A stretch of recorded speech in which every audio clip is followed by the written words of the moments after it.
All right, we are continuing our study of the book of Genesis here on the Listener's Commentary. And in this recording, we're going to be looking at Genesis chapters 20 and 21. And in order to really feel the weight of what's going on in these two chapters, we need to recall sort of the chronology of the Abraham story. So the story of Abraham picks up in Genesis chapter 12. And at that point, Abraham is 75 years old. Then the promise is restated again in chapter 15, and God makes a covenant with Abraham. And at that point, Abraham is 85 years old. Then God clarifies that it's not going to be through Hagar and Ishmael. It's going to come through Sarah, and confirms it with the covenant sign of circumcision when Abraham is 99 years old. And now in chapters 20 and 21, we are ready for the initial fulfillment of that promise. In fact, the next several chapters of Abraham's life are all about God giving initial fulfillments to his promise. And Abraham is going to be 100 years old by the time we finish this section. And so from chapter 12 to the end of chapter 21 is 25 years in the life of Abraham. 25 years of waiting for God to fulfill in an initial sort of way that promise of descendants like the stars of the sky. And what we're going to see in chapters 20 and 21 is God is first going to protect the line of promise, and then he will provide the initial fulfillment of that line of promise. So, chapter 20, verse 1 says, "Now Abraham journeyed from there toward the land of the Negev to the south and settled between Kadesh and Shur. Then he lived for a time in Gerar." So the last place it was noted where Abraham was living was outside of Hebron near the Oaks of Mamre. So I'm assuming the there in verse 1 refers to that place. And he traveled from that area to the south and to the west. Gerar is over 30 miles west and a little bit south of that region around Hebron where he was before. And once again, Abraham pulls the same stunt that he did a couple of decades earlier in Egypt. And so, verse 2, Abraham said of his wife Sarah, "She's my sister." So Abimelech, the king of Gerar, sent men and took Sarah. But God came to Abimelech in a dream of the night and said, "Behold, you're a dead man because of the woman whom you have taken, for she's married." Now, a couple things we have to note. Notice that God does this on the very night. There's a reason for that. We'll come back to that in a second. The second thing we need to realize is, think about Sarah. She's 90 years old in this moment. So why take her? Well, in my culture, the United States of America, our default assumption, in fact, the only thing we really can even seem to think of, is beauty. Why else would anyone want to take a woman? But she's 90. And we have to realize that in other cultures, there are other values that matter immensely, sometimes way more than beauty. And one of those values is status and wealth. And the fact that Abraham is a powerful, wealthy chieftain of a large and prosperous clan is very important to what's going on here. And so my assumption is that Abimelech takes Sarah for that reason. It's a way of gaining wealth and status. Maybe it's a way of trying to see if he can't work out some sort of treaty or union with Abraham's clan, since it's wealthy and powerful. And God intervenes immediately on that night, because if Abimelech had slept with Sarah even once, and later she turns up pregnant, then the whole line of promise would be in doubt. Was Abraham the father, or was Abimelech the father? So God intervenes immediately with a dream in the night. Now, verse 4, Abimelech had not come near her, and he said, "Lord, will you kill a nation even though blameless? Did he himself not say to me, 'She's my sister'?" And she herself said, "He's my brother. In the integrity of my heart and the innocence of my hand, I've done this." So he's claiming his innocence before God. And in fact, what he has said is true. So then God said to him in the dream, yes, I know that in the integrity of your heart you have done this. You're right. I agree. And I also have kept you from sinning against me. Therefore, I didn't let you touch her. So God somehow intervenes, he says in this, and kept, him apart. Now then, return the man's wife, for he is a prophet, and he will pray for you, and you will live. But if you don't return her, know for certain that you will die, you and all who are yours. So Abimelech got up early in the morning, called all his servants, told all these things in their presence. He confessed what happened, and the peoples were greatly frightened. Then Abimelech called Abraham and said to him, what have you done to us? And how have I sinned against you that you have brought on me and on my kingdom a great sin? You have done to me things that ought not to be done. And Abimelech said to Abraham, what have you encountered that you have done this thing to me? And Abraham said, well, it's because I thought that surely there's no fear of God in this place, and they'll kill me because of my wife. Besides, she is actually my sister, the daughter of my father, just not the daughter of my mother, and then she became my wife. And it came about when God caused me to wander from my father's house that I said to her, this is the kindness that you will show me. Everywhere we go, say, he's my brother, as a way to protect himself and preserve himself. So it's a little bit of a half-truth, a half-lie. And so Abraham says, that's kind of what was going on. So Abimelech then took sheep and oxen and male and female servants and gave them to Abraham and returned his wife Sarah to him. And Abimelech said to him, behold, my land is before you, settle wherever you please. So he gives him some more wealth. He offers an open invitation to him, land. I'm not going to harm you. You are welcome to be here.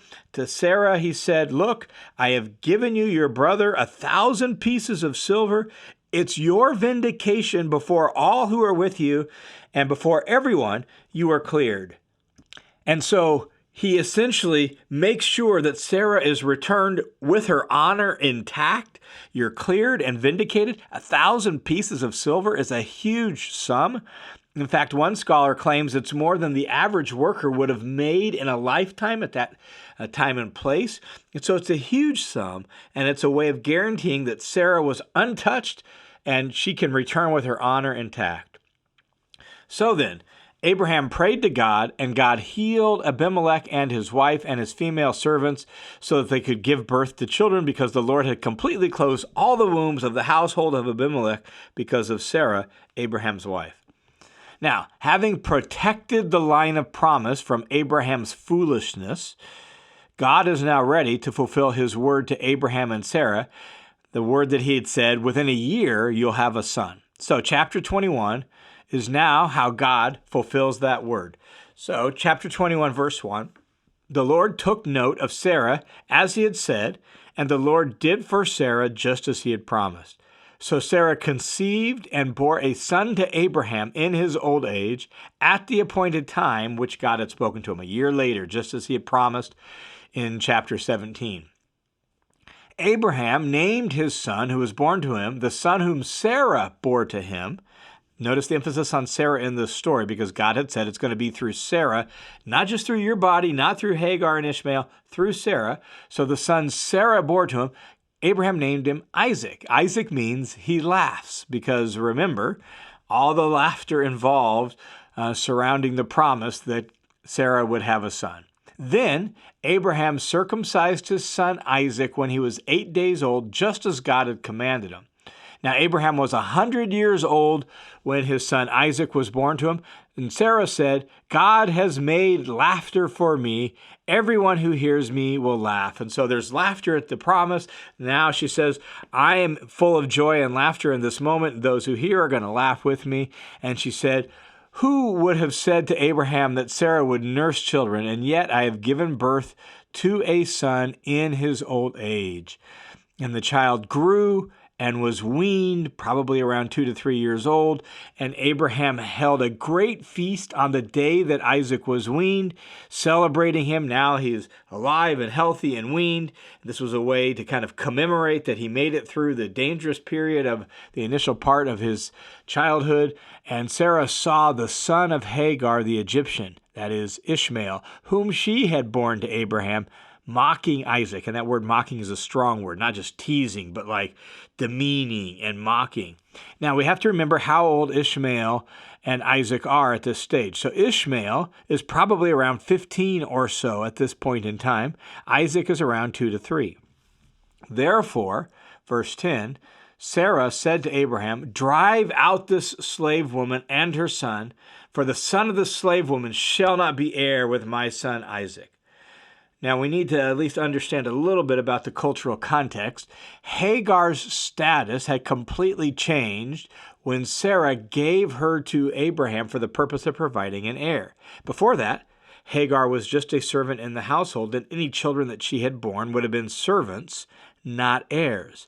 But in the arrangement of being given by Sarah to Abraham to provide an heir, Hagar effectively becomes a wife, which then created a competing status and authority within the household.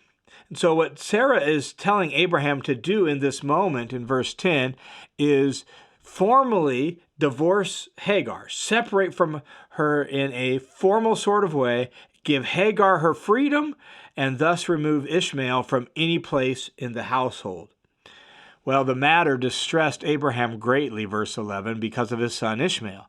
But God said to Abraham, "Do not be distressed because of the boy and your slave woman. Whatever Sarah tells you to do, listen to her, because through Isaac your descendants are going to be named." So I am going to choose Isaac. He is the heir. But that doesn't mean it's all bad for Ishmael.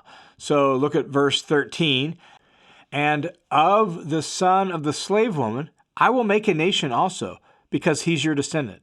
And so God promises, do what Sarah says, but I'm going to take care of Ishmael as well. And so Abraham got up early in the morning, took bread and a skin of water, a water bag made of animal skin, and gave them to Hagar, put them on her shoulder, gave her the boy. Remember, he's like 15 plus years old, and sent her away. And she departed and wandered about in the wilderness of Beersheba. Now, when the water in the skin was used up, she left the boy under one of the bushes. Remember, Ishmael's like 15. He's not a small boy, but a teenager. So she leaves him by one of the bushes, and she went and sat down opposite him about a bow shot away. For she said, "May I not see the boy die?" They're hungry. They don't have water. They're in the desert. It's hot. She's sure he's going to die. She doesn't want to see that. So she sat opposite him and raised her voice and wept. God heard the boy crying, and the angel of God called to Hagar from heaven and said to her, "What's the matter with you, Hagar? Do not fear, for God has heard the voice of the boy where he is at. Get up, lift up the boy, hold him by the hand, for I will make a great nation of him." And so God's going to fulfill his word to Hagar and to Ishmael as well. And this had been promised earlier. It's restated here. God's going to do it. And so God showed Hagar where there was a well, sparing their life. Ishmael grew up. Hagar actually found a wife for Ishmael from the land of Egypt. And God has preserved Ishmael and Hagar as well. Then we kind of wrap back around to Abimelech again. Remember, Abraham is living in that area. And we get a little snapshot about water rights. And while it seems like a random story, it fits into one of the themes of Genesis by once again reminding us of how God is fulfilling bits and pieces of his promises to Abraham slowly over time. In this case, Abraham owns a well. And so what happens is that Abimelech and Phicol, the commander of his army, spoke to Abraham saying, "God is with you in all that you do. So now swear to me here by God that you will not deal falsely with me or with my offspring or with my descendants, but according to the kindness I have shown you, you shall show to me and to the land you have recited. And Abraham said, I swear it. But Abraham then complained to Abimelech because of the well of water which the servants of Abimelech had seized. And Abimelech said to him, I don't know who has done this thing. You didn't tell me, nor did I hear of it until the day.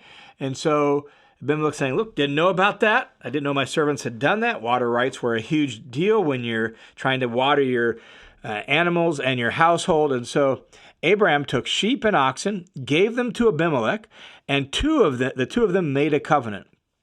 Abraham set 7 ewe lambs of the flock off by themselves.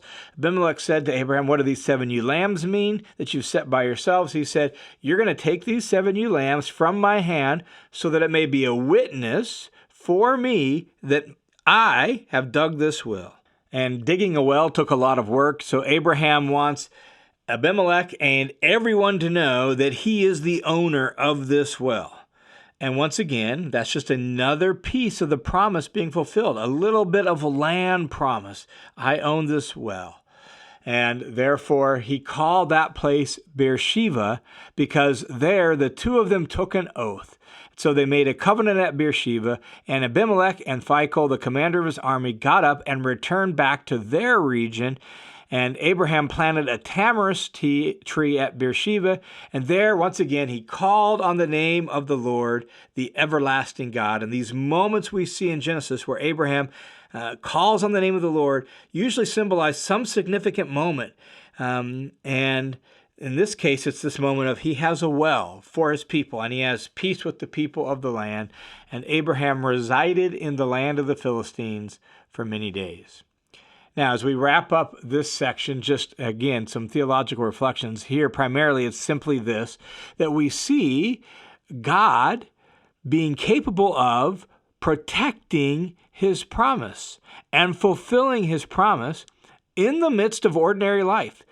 Through the difficulties of water rights, through the difficulties of fear and tribal kind of communication and tribal struggles with the people of the land, God still protects and fulfills his promise to Abraham. And at the end of the snapshot, Abraham has a son through Sarah, through whom the line of the promise is going to be fulfilled. And this story then shows us not only God's willingness to fulfill the promise, but his ability to protect, preserve, and fulfill that line of promise. And so someday, through all the ups and downs, not only of Abraham and then Isaac and then Israel itself, all the ups and downs, God will fulfill his promise in spite of all the threats and obstacles. Every time it gets put at risk, God will fulfill his line of promise in bringing in the ultimate seed of Abraham, Jesus himself. All right, thank you for tuning in to this episode of the Listener's Commentary on the book of Genesis. The Listener's Commentary is a listener-supported, crowd-funded Bible teaching ministry that's only possible by the generosity of dozens and dozens of people just like you. So thanks a ton to each and every one of you who make this ministry possible. And if you want to join the team of supporters, you can go to listenerscommentary.com, click the Give button, and you can set up a one-time or recurring monthly donation right there. You'll be redirected to a page where you can do that. Or you can sign up for the Study Hub. And all monthly donors, whether through the Give button or signing up on the homepage for the Study Hub, get access to some bonus materials like some online courses and some articles and maps and pictures and charts scattered throughout the commentary just to help you dig in and study the scriptures more fully and more completely. Thanks a ton for your support.